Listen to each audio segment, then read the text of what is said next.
प्रणाम गुरुदेव। वर्तमान मु जंगल को गाई चरेबाकू जाऊचे, संध्या बेलू फेरिबी। ठीक अच्छे शिष्य, तुम्हें जाओ। जो आज्ञा गुरुदेव। हो हो हे हे हो।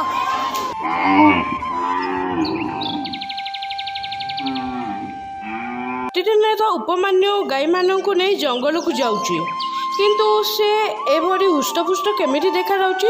संध्यारे से आसु मु ताकू पचारिबी। किछि समय पर संध्या होइछि। उपमान्यु आश्रम को गाई मानकु नहीं फेरिले।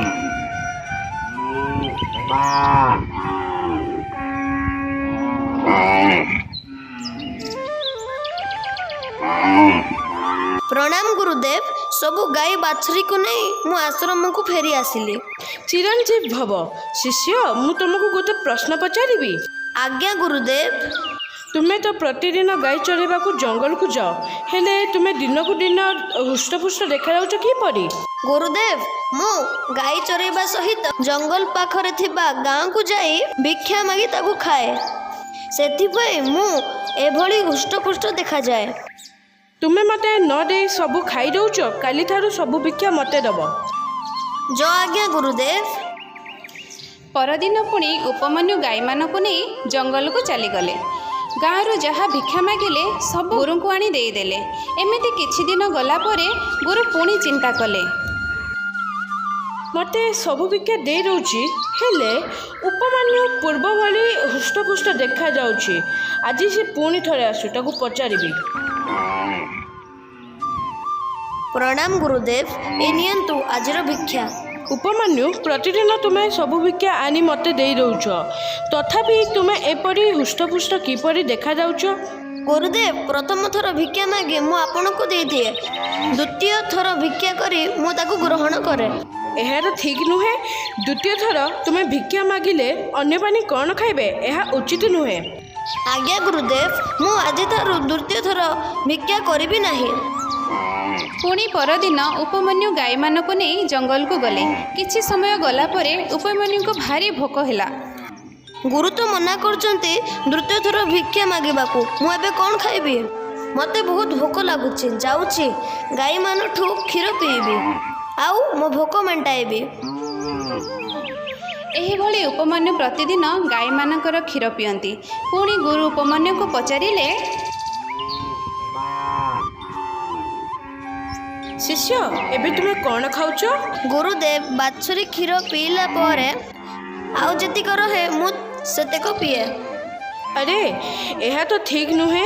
क्षीर होउछि बाछुरीर खाद्य, तुम्हें ताहा पी पारिबो नाही। जो आगे गुरुदेव।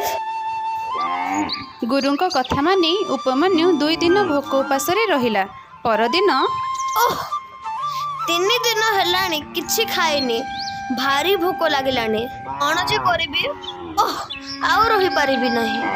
अरे, एठी अरक गछटे देखा जाउछि से गछरु किछि पत्र खाइ नेबी। एहा कही उपमान्यु सेही गछरु गोटाए परे गोटाए अरख पत्र खाइबाकू लागिला। ताहा परे, अरे, मोर आखी को कौन हैला? मते सब झापसा देखा जाउछि। ये कौन हैला? मते एबे किछि भोलरे देखा जाउ ना। एबे क्वाड जिबी, कोन करबी? मते तो एबे किछि देखा जाउ नाही। जाए टिके आगु को जाई देखे। आ आ अरे, संध्या हो गलानी।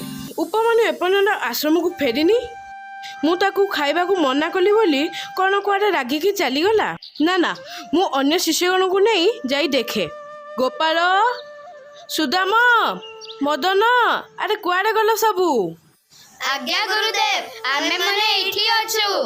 अरे सुनो समस्ते, उपमान्यु एबे जाई आश्रम को फेरिनी। चलो जंगल को जाई देखी आसीबा। आज्ञा गुरुदेव, एपटे आसंतु जिबा।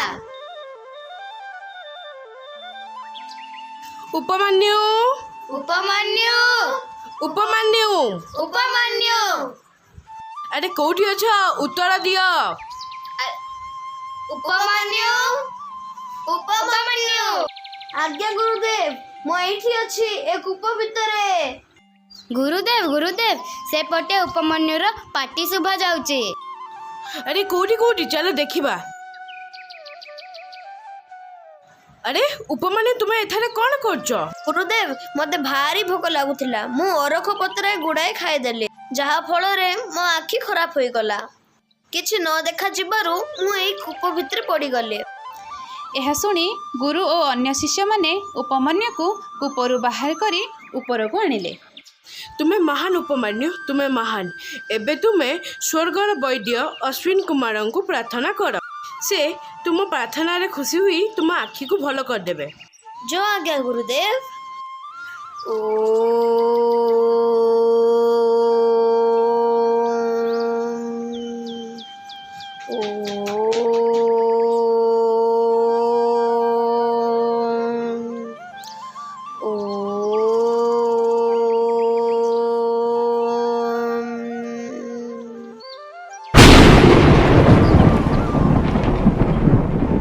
आखि कल उपमन्यु तुम प्रार्थना रे मु खुशी हेली।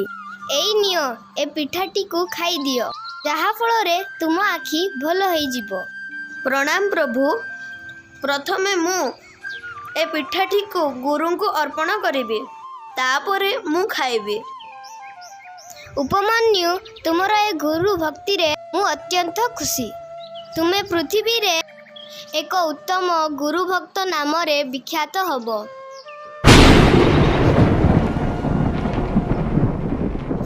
ଏହା କହି ଅଶ୍ୱିନୀ କୁମାର ସ୍ୱର୍ଗକୁ ଚାଲିଗଲେ। उपमान्यु तुम्हें एई पिठा को खाई नियो। आज्ञा गुरुदेव। गुरुदेव एबे मु सब किछि देखि पारुछि मो आखि ठीक होई गला। एबे मु आपनक सहित आश्रम को चली चली जाई पारिबे। हाँ उपमान्यु तुम्हारा एई गुरु भक्ति रे मु अत्यंत खुशी। आज ठारू तुम्हें एक उत्तम शिष्य रूपे परिचित हेबो। प्रणाम गुरुदेव।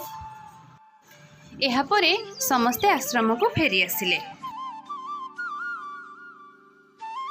सांगमने आमे एथरो कोन सिखिले? सर्वदा गुरुजनक कथा मानिले आमे सफलता हासिल करि पारिबा। धन्यवाद।